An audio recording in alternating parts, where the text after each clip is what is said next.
नमस्कार दोस्तों आज का टॉपिक है हमारा। अब घर बनाते टाइम पे बहुत सी गलतियां हो जाती हैं। मैं कुल मिला के आज कुछ गलतियां 8 से 10 गलतियां लेकर के आया हूं जो कि आपको पता होनी चाहिए। ये गलतियां ऐसी हैं जो आपके चाहे अनचाहे हो जाती है, या तो आपको पता होती है तब हो जाती है, या आपको नहीं पता होती तब हो जाती है।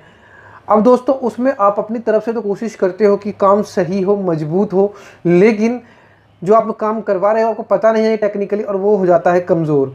और दोस्तों ऐसे में अगर आपके फाउंडेशन से ही काम कमज़ोर जाए ऊपर तक, तो कितना खतरनाक हो सकता है आपके घर के लिए, शायद आपको बहुत अच्छी तरह से पता है। और दोस्तों घर बनाते टाइम पे हर एक आदमी का सपना होता है कि मेरा घर बन रहा है। एक कॉमन आदमी जो है अपने लाइफ में शायद एक बार ही घर बनाता है, तो वो चाहता है कि अपनी जमा पूंजी सारी अच्छी तरीके से उस पर लगा सके और उसमें मजबूत और अच्छा सुपरविज़न दे करके अच्छा मजबूत घर बना सके, और कोशिश भी करता है उसके ऊपर सारा खर्चा, सारा मटेरियल, सब कुछ अच्छी तरह से एडजस्ट करके उसमें घर बनाने के लिए। लेकिन फिर भी चाहे अनचाहे गलतियां हो जाती हैं जो कि लोगों को टेक्निकली नहीं पता होता। ये चीज़ें आप सुपरविज़न करके ही ठीक करवा सकते हो। ऐसे में कुछ गलतियां आपकी भी होती हैं और कुछ गलतियां आपको पता ही नहीं होती हैं, और वो आपके सामने ठेकेदार मिस्त्री करते रहते हैं और आपको पता ही नहीं होती है। तो ऐसे में आज उन सभी गलतियों के बारे में हम बात करेंगे। दोस्तों ऐसे में मैं सबसे पहली गलती ले लेता हूं जो कि है फाउंडेशन से। अब सोचिए दोस्तों, फाउंडेशन से ही पहली गलती शुरू हो जाती है हमारी। जिसके फाउंडेशन में ही कमी हुई तो दोस्तों कितनी बड़ी दिक्कत है ऊपर तक जाने में। जब फाउंडेशन ही कमजोर हुआ, आपका जड़ ही कमजोर हुआ, तो वृक्ष कहाँ से फलेगा आपका। तो ऐसे में जब आप फाउंडेशन शुरू करते हैं, वहाँ पे अपने खुदाई करवाई, दृष्टि करवाई, लेवल करवाया। ज़मीन को लेवल नहीं करवाते हैं, जो कि जिसमें कि बहुत ज़्यादा गलत है। इस लेवल करवाने का बहुत ज़्यादा ध्यान रखें। ज़मीन को मतलब कि खुदाई करवा के, दृष्टि करवाने के, मट्टी को प्लेन करवा दिया। मट्टी को प्लेन करवाने के बाद उस पर अच्छे से ठोक के उसको बराबर करने का, बराबर कर दिया। बराबर करने के बाद उसके ऊपर जब भी आप पीसीसी करें, मतलब कि जो पहले प्लेन कंक्रीट सीमेंट करें, उसमें आप पीसीसी करने से पहले वहाँ पे ज़मीन को गीला कर दें, उसके बाद उस पर पीसीसी करें। पीसीसी कर दिया, फिर उसके बाद फुटिंग डालें। फुटिंग डालने के बाद दोस्तों कॉलम डालना होता है। जब दोस्तों कॉलम डालते हैं तो वहाँ पे बहुत लोग गलतियाँ करते हैं। क्या करते हैं, ऐसे में ठेकेदार खासकर आपको बोल के, बहला के, फुसला के ये कह सकता है कि मैं जो है कॉलम के चारों तरफ ब्रिक वर्क कर देता हूँ, जो कि आपके फाउंडेशन के लिए मजबूती भी मिल जाएगी और कंक्रीट भी मिल जाएगा। तो ऐसे में क्या ये ठीक रहेगा? आप परमिशन दे तो हाँ जी मजबूती मिलेगी तो क्या दिक्कत है, कर दो। तो बोलता है कि पुरानी ईंटें हैं वो लगा कर देता हूँ, आपको उसमें भी कोई प्रॉब्लम नहीं है, वही कर दो, मजबूती मिलेगी, वो पुरानी ईंटें कोई काम की तो आनी नहीं है। ऐसे में दोस्तों ये चीज़ गलत है, बिल्कुल ऐसा कभी नहीं करवाएं कि ब्रिक वर्क कॉलम के चारों तरफ से लगवा करके वहाँ पे कॉलम को भरवाएं। ऐसे में होता है क्या दोस्तों, आपने ब्रिक वर्क लगवा के उसको परमिशन तो दे दी, तो क्या परिपक्व करवाने के बाद क्या वहाँ पे प्रॉपर तरीके से वाइब्रेटर किया गया? नहीं किया गया। क्योंकि अगर दोस्तों वाइब्रेटर करेंगे, कुछ करेंगे, तो ऐसे में आपका जो ब्रिक वर्क लगा हुआ है, ब्रिक चारों तरफ से लगा हुआ, वो हिल जाएगा। हिल जाने के कारण से मोटा इधर उधर बह सकता है। कई बार इसमें पत्थर डाल के, पत्थर लगा के चारों तरफ भर देते हैं, ये भी बहुत ज़्यादा गलत है। इसको दोस्तों कोशिश कीजिए, कोशिश नहीं दोस्तों, काम को अमल में लाइए। बोलिए ठेकेदार को, अगर ठेकेदार से करवा रहे हैं, अगर खुद से करवा रहे हैं तो मिस्त्री को बोल के प्रॉपर वहाँ पे सेंटरिंग करवाएं, और सेंटरिंग करवा कर ही कॉलम को भरवाएं। इससे दोस्तों होगा क्या कि आप उसमें प्रॉपर वाइब्रेशन कर पाओगे। और दोस्तों वाइब्रेटर जो करवाएं उसको ज़्यादा देर तक कभी नहीं, 10 से 5 सेकंड, 5 से 10 सेकंड मैक्सिमम, इतना, और इससे ज़्यादा कुछ नहीं। अब दोस्तों अगले स्टेप पे आ जाते हैं। मैंने देखा है काफ़ी बार कि जब अपना घर बनाते हैं लोग, तो उसमें खासकर ये गलतियां करते हैं कि कॉलम साइज़ का लोगों को पता ही नहीं होता है, कॉलम साइज़ क्या दें। तो ऐसे में लोग काफ़ी बार 9x9, काफ़ी बार 9x9 तो फिर भी ठीक है, लेकिन काफ़ी बार मैंने देखा है 6x9, या काफ़ी बार देखा है मैंने 5x9, जो दीवार में ही छुप जाए। तो इस हिसाब से कोशिश करते हैं कि इतने में ही का ही कॉलम बना के डाल के काम करते जाएंगे, जो कि बहुत ज़्यादा गलत है। कॉलम का साइज़ के बारे में हमेशा ध्यान रखें। मैंने मिनिमम और मैक्सिमम साइज़ के बारे में, कॉलम को क्या देनी चाहिए, कितनी दूरी देनी चाहिए, इसके बारे में भी बता रखा है अपनी पिछली 2 वीडियो में। आप जाकर के मेरे हमारे चैनल पे देख सकते हैं, वो वीडियो बहुत काम की वीडियो है कि हमें कॉलमों के बीच में कितनी दूरी रखनी चाहिए। काफ़ी बार मैंने देखा है साइड पे कि 4-4 फुट पे कॉलम दे दिए, 5-5 फुट पे कॉलम दे दिए। ज़्यादा कॉलम देने भी बिल्डिंग के लिए सही नहीं है, और कम कॉलम देने भी बिल्डिंग के लिए सही नहीं है। तो मैक्सिमम दूरी कितनी रखनी चाहिए, और मैक्सिमम दूरी जितनी दी हुई है उसको और कैसे बढ़ा सकते हैं, इन सभी चीज़ों के बारे में मैंने वीडियो बना रखा है। दोस्तों मिनिमम जो कॉलम में जो डाया है वो 12 mm का यूज़ करें। फर्स्ट स्टोरी के लिए। और सेकंड स्टोरी के लिए 3 सरिये, टोटल 3 6 सरिये वो आप यूज़ करें 12 mm का, और उससे ऊपर स्टोरी जाने के लिए 16 mm का यूज़ करें। और ऐसे में ये बहुत ज़्यादा इंपॉर्टेंट हो जाता है आपका स्टील का रेनफोर्समेंट का ध्यान रखना आपके बिल्डिंग में, आपके घर में, ये बहुत ज़्यादा ज़रूरी है, रेनफोर्समेंट का ज़रूर ध्यान रखें। अब दोस्तों इसमें एक और बात आ जाती है कि मैं कॉलम आपने डलवा दिया, फाउंडेशन डलवा दिया, फाउंडेशन में डलवाने के बाद काफ़ी बार क्या होता है, अगर आपने लेआउट सही नहीं की है, ये बहुत इंपॉर्टेंट है दोस्तों, क्योंकि दोस्तों लेआउट क्या है, उसी पे सारा बिल्डिंग खड़ी है। आपके कॉलम किस लाइन में है, किस सूते में, उसका सेंटर ठीक है कि नहीं है, ये सब कुछ एक लाइन में खड़ा है। तो अगर आपके कॉलम ठीक लाइन से नहीं खड़े हैं तो सब कुछ गड़बड़ हो जाता है। काफ़ी बार क्या होता है, अगर आपके पास एक्सपीरियंस नहीं है, आप खुद से काम करवा रहे हो, तो वहाँ पे लेआउट में हो जाती है गलती। मतलब कॉलम आपका आना चाहिए 4 इंची इधर और 4 इंची आगे इधर खिसक जाता है, तो ऐसे में बहुत ज़्यादा गलती हो जाती है।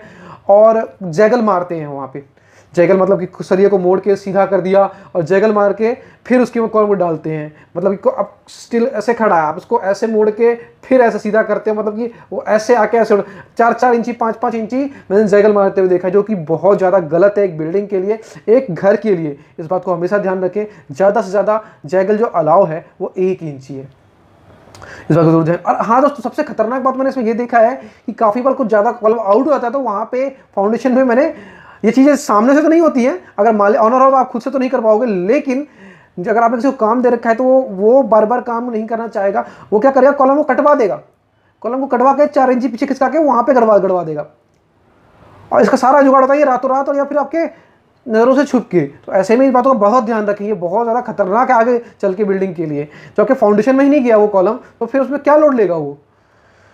अब दोस्तों ऐसे में जैगल हो गया। प्लिंथ बीम का बहुत ज़्यादा ध्यान दें दोस्तों, काफ़ी बार मैंने देखा है कि घर बनाने में लोग प्लिंथ बीम का बिल्कुल भी ध्यान नहीं रखते। वो डीपीसी बनवाया, वो नीचे से लेकर के आए, फाउंडेशन लेकर आए, ब्रिक वगैरह लेकर के आए, उसके बाद डीपीसी डलवा करके उसके बाद ब्रिक को चालू कर दिया, या फिर उसमें मिट्टी भरवा के फिर ब्रिक को चालू कर दिया। काफ़ी बार ऐसा देखा गया है ऐसे में कि मिट्टी भरवाने टाइम पे आपका जो चारों तरफ की जो ब्रिक वॉल है वो फैल जाती है, क्योंकि तब तक खाली था, खाली में जब आप सामान भरोगे तो वो फैल जाएगा, तो ऐसे में वो फैल जाती है। ऐसे में आपको बहुत ज़्यादा ध्यान रखना है प्लिंथ बीम का।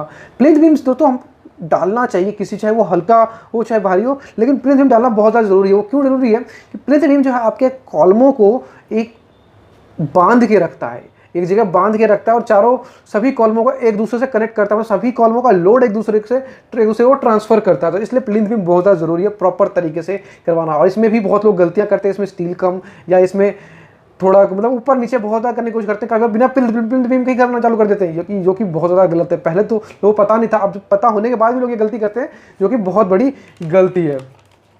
प्रॉपर रेशियो दोस्तों, प्रॉपर रेशियो की भी बहुत ज़्यादा गलती होती है। प्रॉपर रेशियो में क्या होता है कि उसमें सीमेंट मोर्टार का जो मसाला बनता है उसमें प्रॉपर रेशियो ही नहीं यूज़ किया जाता। होता क्या है कि आपका सीमेंट मोर्टार एक जगह पर डलवा दिया, अब उस एक जगह पर डलवा दिया, उसमें क्या रेशियो बन रहा है आपको खुद ही नहीं पता है। मतलब 10 तसले डलवा दिए डस्ट, आपका 5 तसला डलवा दिया रोड़ी, या फिर 10 तसला डलवा दिया रोड़ी, फिर उसको सीमेंट मिला के फिर बना दिया। ऐसे में दोस्तों ये बहुत ज़्यादा गलत है। M20 से नीचे का आपका रेशियो आपके घर में डलना बिल्कुल ही गलत है। मतलब कि M20 का मतलब है कुल मिला के 1, 1.5, 3, 1 सीमेंट, 1.5 आपका डस्ट और 3 आपका गिट्टी। ऐसे में दोस्तों ये रेशियो होना बहुत ज़्यादा ज़रूरी है, इस रेशियो का बिल्कुल ही ध्यान रखें। रेशियो प्रॉपर नहीं होता, ऐसे में आपका प्लस्तर का रेशियो भी प्रॉपर नहीं होता है। प्लस्तर के रेशियो में और चुनाई के रेशियो में एक बात बहुत ज़्यादा गड़बड़ देखी है। होता क्या, मसाला आपने बना लिया, सुबह मसाला बनाने शाम तक कर रहे हैं, चलो भाई फिर भी चल जाएगा क्योंकि भाई मसाला चल जाएगा, पर उसी दिन का बना हुआ है, लेकिन ज़्यादा देर सीमेंट का मसाला बना हुआ यूज़ नहीं करना चाहिए। मैंने इसमें एक सबसे बड़ी गलती देखी है कि रेत आज रखवा दिया, चाहे डस्ट आज रखवा दिया चुनाई के लिए, उसमें सीमेंट सूखा भी मिला दिया आज ही, मगर वो जो मसाला है वो यूज़ करेंगे, आज नहीं यूज़ करेंगे, उसको कल यूज़ करेंगे, उसमें पानी मिला करके फिर यूज़ कर लेंगे। या फिर मसाला आपका बच गया तो उसको वो जो बच गया वो आज जो बच गया उसको रख देंगे, अब उसमें आप अगले कल पानी मिला कर फिर यूज़ कर लेते हैं। ये दोस्तों बहुत ज़्यादा गलत है। और उसको सीमेंट मिला कर सूखे में भी रखेंगे तो भी गलत है। ऐसे में सीमेंट की जो स्ट्रेंथ है वो ख़राब हो जाती है। उसमें अगर आप यूज़ करेंगे ऐसे में तो आपको और सीमेंट आपको उसमें मिलाना पड़ेगा, तभी आप यूज़ कर सकते हो।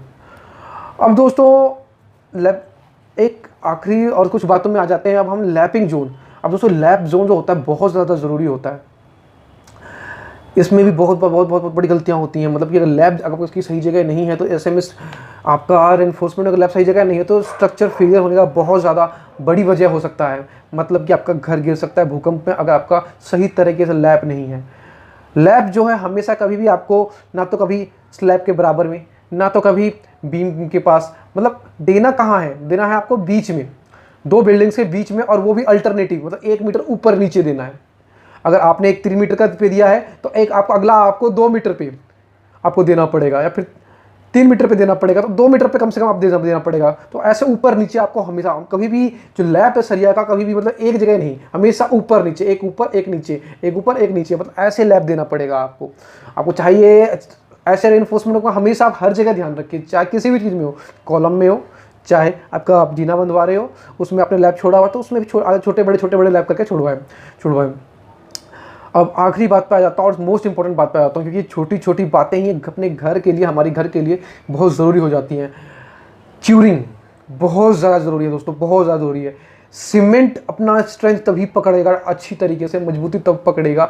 सीमेंट धीरे धीरे धीरे धीरे अपना स्ट्रेंथ गेन करता है, वो एक साथ इकट्ठे अपना स्ट्रेंथ गेन नहीं कर सकता है, वो एक बार में स्ट्रेंथ गेन नहीं कर सकता। आपने डाल दिया आधे घंटे बाद मजबूत हो गया तो वो स्ट्रेंथ गेन कर लिया, ऐसा नहीं है। स्ट्रेंथ आपका, सीमेंट जो आपका स्ट्रेंथ है वो धीरे धीरे धीरे धीरे करके स्ट्रेंथ गेन करेगा, 30 डेज में स्ट्रेंथ गेन करता है। तो ऐसे में दोस्तों तराई जो बहुत ज़्यादा इंपॉर्टेंट हो जाती है, तराई बहुत इंपॉर्टेंट इसलिए हो जाती है, उसमें कम से कम 7 to 14 डेज तराई करवाएं। हाइड्रेशन पीरियड उसका अच्छा होगा, सीमेंट में हाइड्रेशन होगा तो वो रोज़ धीरे धीरे अपना मजबूती और अच्छी तरह से पकड़ेगी। बस ये बहुत ज़्यादा ज़रूरी है दोस्तों। अगर आपने सीमेंट कहीं पे थोड़ी कम भी यूज़ करी है ना, वहाँ तब भी मजबूती आ जाएगी अगर आपने प्रॉपर क्यूरिंग कराई है। तो इसलिए क्यूरिंग का बहुत ज़्यादा महत्व है। ऐसे में क्यूरिंग पे बहुत नहीं ध्यान देते। वहाँ पे क्या होता है अक्सर कि ठेकेदार बिल्कुल नहीं देता कि वो अपना एक्स्ट्रा लेवल क्यों लगाना चाह रहे कि लगाएगा उसमें, उसके लिए तो ये फिजूल का काम है, काम खींचे उसको, उसके लिए इंपॉर्टेंट वो है, तराई इंपॉर्टेंट नहीं है उसके लिए। मगर आपको इसको ध्यान रख करके तराई क्यूरिंग आपको करवानी है। अगर आप खुद से बनवा रहे हो तो क्यूरिंग प्रॉपर टाइम से 3 टाइम 4 टाइम गर्मियों में करवाएं और ज़रूरत के अनुसार ठंडियों में करवाएं। ये सब ज़रूरी है, क्यूरिंग का बहुत ज़्यादा इंपॉर्टेंट है। चलिए दोस्तों, वीडियो करते हैं समाप्त। वीडियो अच्छी लगे तो लाइक कर देना दोस्तों, और दोस्तों अगर नए हैं तो आपसे रिक्वेस्ट है हमारी फैमिली को और बहुत ज़्यादा बड़ा करने के लिए 10,000 फैमिली का मैंने अभी टारगेट रखा है पिछले आगे आने वाले 3 महीनों में। अगर आपका सपोर्ट रहा तो जल्दी पालेंगे। तो इसलिए दोस्तों रिक्वेस्ट करता हूं कि अगर आप नए हो तो प्लीज़ नीचे लाल बटन दबाकर सब्सक्राइब कर दे, और सब्सक्राइब करने के बाद नोटिफिकेशन बेल बजाना बिल्कुल भी ना भूलें, क्योंकि नोटिफिकेशन बेल बजाएंगे तो इसी तरह की जो नॉलेजफुल वीडियो है वो आप तक टाइम से पहुंचती रहेगी। चलो दोस्तों, जय हिंद, जय भारत।